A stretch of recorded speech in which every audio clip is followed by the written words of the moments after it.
गौरव आहुजा यांचा स्वारगेट भागामध्ये असलेल्या क्रीम किचन या हॉटेलच्या बाहेर काँग्रेसच्या महिला कार्यकर्त्यांकडून आंदोलन करण्यात येत आहे।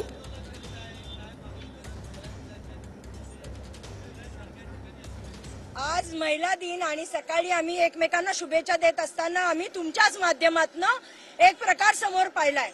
खरं तर त्या आई बापांच्या म्हणजे अशा गौरव ज्या घरात जन्मला जन्मूच नाही एवढी नालायक औलाद आहे। म्हणजे त्यांनी जे कृत्य केलंय आजचं ते इतकं शर्मेचं आहे की पुणे हे एक सांस्कृतिक शहर आहे, संस्कृती आहे, शांत शहर आहे। अशा शहरामध्ये अशी घाणेरडी हे लोक येतातच कुठनं? यांना कोणाचा वरदा असतंय? ऑलरेडी यांच्या 3 पिढ्या पुण्यामध्ये जुगार लॉटरीचा धंदा करत होत्या। आज यांचा नातू म्हणजे त्यांचे आजोबा, त्यांचा मुलगा आणि हा नातू या तिघांचे हे गैरधंदे या इथे यांनी जे हॉटेल काढलंय ते फक्त दाखवण्यासाठी की ते खूप चांगले आहेत, असं अजिबात नाही आहे। हा खंडणीचा गुन्हा याच्यावर विमानतळ पोलीस स्टेशनला दाखल आहे। याचा पोकरची टेबल चालतात, याचा जुगाराचा धंदा आहे आणि त्याच्यापेक्षाही क्रिकेटचा बेटिंगचा करोडोंचा धंदा चालतो। क्रिकेटच्या बेटिंग मध्ये आणि खंडणीच्या गुन्ह्यात दोघही बापलेक म्हणजे मनोज आणि त्याचा पोरगा गौरव आहुजा हे आत गेले, जेलला गेलेले आणि एवढं झाल्यानंतर ही हिम्मत येते कुठून? गृहराज्यमंत्री करतायत काय?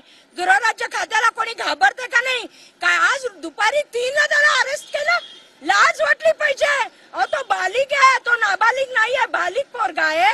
त्याच्या बाजूला एका बिल्डरचा मुलगा दारूची बाटली दाखवतोय गाडीत। कुठनं येते हिम्मत मला कळत नाही। आणि स्वतःचा प्रायव्हेट पार्ट दाखवतोय तो त्या पॅन काढतोय, बघायचंय का बघ।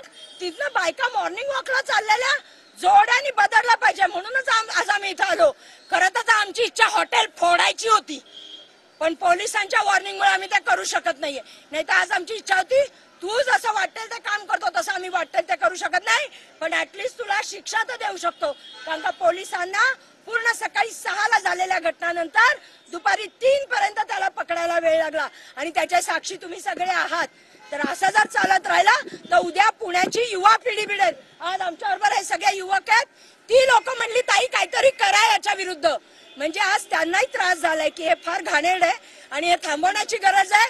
गृहराज्यमंत्र्यांना रिक्वेस्ट आहे की आता तरी बोला, काहीतरी कारवाई करा आणि त्याला कडक शिक्षा करा।